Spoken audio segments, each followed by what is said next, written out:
Researcher कैसे बने? Bio की फील्ड में, मैथ के फील्ड में अगर आप रिसर्च करना चाहते हो, रिसर्चर बनना चाहते हो तो आज का वीडियो आपके लिए है। आप खोजबीन करना चाहते हो, साइंटिस्ट बनना चाहते हो, सो आज का वीडियो आप ही लोगों के लिए है। आज के वीडियो में मैं वो सारे रास्ते बताऊंगी जिनसे आप रिसर्चर या साइंटिस्ट बन सकते हो, चाहे आप मैथ के फील्ड में हो या बायो के फील्ड में हो, सबके लिए ये वीडियो है। आज के वीडियो में सारी डिटेल्स हम डिस्कस करेंगे। Let's go. Hello everyone, welcome to Spark Up Classes. This is Suman Yadav. हम लोगों ने प्रिपरेशन स्टार्ट करवा दी है स्पार्क अप स्टडी पे। आप किसी भी एग्जाम की प्रिपरेशन कर रहे हो, नीट, सीयूटी या फिर आपका नर्सिंग, जो भी बायोलॉजी से रिलेटेड एग्जाम्स की आप प्रिपरेशन कर रहे हो, पैरामेडिकल हो गया, उन सब के लिए हम लोगों ने एक न्यू चैनल बनाया है जो कि है स्पार्क अप स्टडी। उसको आप सब्सक्राइब कर सकते हो, उस पर हम लोग क्लासेस ले रहे हैं। सो चलो अब डिस्कस करते हैं आगे का वीडियो। रिसर्चर या साइंटिस्ट ये क्या होते हैं? देखो, वैज्ञानिक या साइंटिस्ट आप जानते ही हो, किसी चीज़ की खोजबीन करने वाले, लेकिन साइंटिस्ट बनने में बहुत वक्त लगता है। आप रिसर्चर बन सकते हो, पहले रिसर्चर ही आगे चल के साइंटिस्ट बनते हैं। रिसर्चर क्या होते हैं? वो भी खोजबीन करता होते हैं और वो किसी के अंडर में काम करते हैं। जैसे मान लो आप किसी कॉलेज में पढ़ रहे हो, उस कॉलेज में जो हेड हैं उनके अंडर में आप काम करोगे और खोजबीन करना सीखोगे कि कैसे किसी चीज़ को खोजा जाता है। मान लो किसी को कैंसर हुआ है तो कैंसर की दवाई किसी ने तो बनाई होगी, कुछ तो बनाया होगा। एड्स है, एड्स की दवाई आज तक नहीं बन पाई, उसका इलाज आज तक नहीं हो पाया, तो उसके लिए आप खोजबीन कर सकते हो कि कैसे उसका इलाज करें। या हो गया किसी को ऑटोइम्यून डिसऑर्डर है, उसका आप खोजबीन कर सकते हो। पौधों में कोई खोजबीन कर सकते हो। मैथ के फील्ड में कुछ आप खोजबीन कर सकते हो। कुछ ऐसे सवाल है जो अनसुलझे हैं, जिनका जवाब नहीं बताया गया, उन्हें आप खोज सकते हो। फिजिक्स के फील्ड में आप खोजबीन करता बन सकते हो। इंजीनियरिंग के क्षेत्र में आप बन सकते हो, कोई नई डिवाइस, कोई नई चीज़ आप ला सकते हो।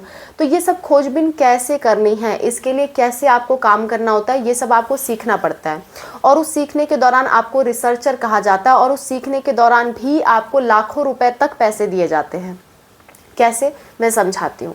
देखो, पहले आपको क्या करना होगा, पहले आपको अपना 12th पास करना होगा साइंस के स्ट्रीम से। ठीक है, साइंस के स्ट्रीम से आप 12th पास आउट करोगे। अभी हम आर्ट्स वालों की बात नहीं कर रहे हैं, वो लोग भी बन सकते हैं, उनके लिए एक दूसरा क्षेत्र है। अभी हम लोग सिर्फ साइंस की बात कर रहे हैं। सो साइंस के फील्ड से, चाहे मैथ से, चाहे बायोलॉजी से या पीसीएमबी से आपने 12th पास किया। 12th पास करने के बाद आपको ग्रेजुएशन करना होगा। ग्रेजुएशन आप किसी अच्छे कॉलेज से कर पाओ तो ठीक है, वरना कोई बात नहीं, आप पोस्ट ग्रेजुएशन में अच्छा कॉलेज टारगेट करना। पोस्ट ग्रेजुएशन के लिए आप कौन सा एग्ज़ाम दोगे? देखो, मैं एक आपको ये रास्ता बता रही हूँ, एक रास्ता भी और बताऊंगी। अभी का रास्ता ये है कि आपने 12th पास कर लिया और मान लेते हैं कि आपकी कोई तैयारी नहीं है, तो आपने ग्रेजुएशन में एडमिशन ले लिया, बीएससी में एडमिशन ले लिया किसी भी सब्जेक्ट से। तो बीएससी में अब आपके पास समय है 3 साल का। अब आप कुछ मतलब तैयारी कर सकते हो। अगर आपको रिसर्चर बनना है तो आपको पढ़ते रहना चाहिए, तैयारी करते रहना चाहिए। तो उस केस में आपको क्या करना होगा, आपको आईआईटी जैम, गैट बी, ठीक है, और गेट, ये 3 एग्ज़ाम की आप प्रिपरेशन एटलीस्ट करो और साथ साथ में सीयूटी पीजी, ये 4 एग्ज़ाम की आप प्रिपरेशन करो। और इन 4 में से कोई भी एग्ज़ाम आप निकालो। सबसे बेहतर तो रहेगा कि आप आईआईटी जैम निकालो। ठीक है, आईआईटी जैम आप निकालते हो तो उस केस में क्या होता है, आईआईटी जैसी संस्था में आपको एमएससी करने का मौका मिलता है और वहाँ से जो रिसर्च का आप काम शुरू करोगे वो आपका बहुत ही ऊपर लेवल तक जाएगा। ये आपके लिए बेस्ट रास्ता होता है। और एमएससी भी मान लो आपका कहीं अच्छे से एडमिशन नहीं हो पाया, तो एमएससी करने के बाद आपको नेट, जेआरएफ एंड गेट का एग्ज़ाम देना होता है। नेट, जेआरएफ एंड गेट निकाल लेते हो तो गारंटी है आपका अच्छे कॉलेजेस में एडमिशन हो जाएगा, वहाँ से आप अपने पीएचडी कर सकते हो। और आपको स्कॉलरशिप मंथली 31,000 से 40,000 के बीच में मंथली स्कॉलरशिप भी आपको दी जाएगी। ठीक है, सो इतना काम आप कर सकते हो। अच्छा, अगर आप इस लाइन में नहीं जाना चाहते हो, आप कहते हो मैम कोई शॉर्टकट तरीका बता दो, तो शॉर्टकट तरीका भी है। 12th पास करने के बाद आप आइजर या नाइजर का एग्ज़ाम दो। आइजर आईआईटी का एग्ज़ाम कराती है, नाइजर नेस्ट का एग्ज़ाम कराती है।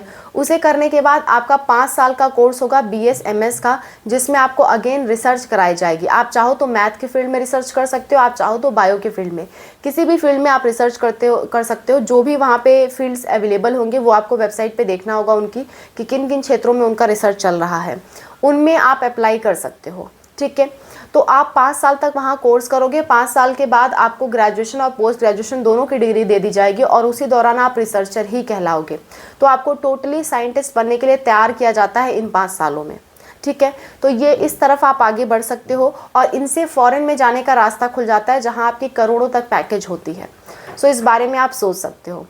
इससे रिलेटेड और कोई जानकारी आपको चाहिए तो आप कमेंट में मेंशन करिए। अगर आपको IIT जैम, गैट बी या गेट इन सब के बारे में नहीं मालूम है, CUT PG, तो सब पे हमने डिटेल वीडियो बना रखा है। आप सिंपली चैनल पे सर्च कर सकते हो।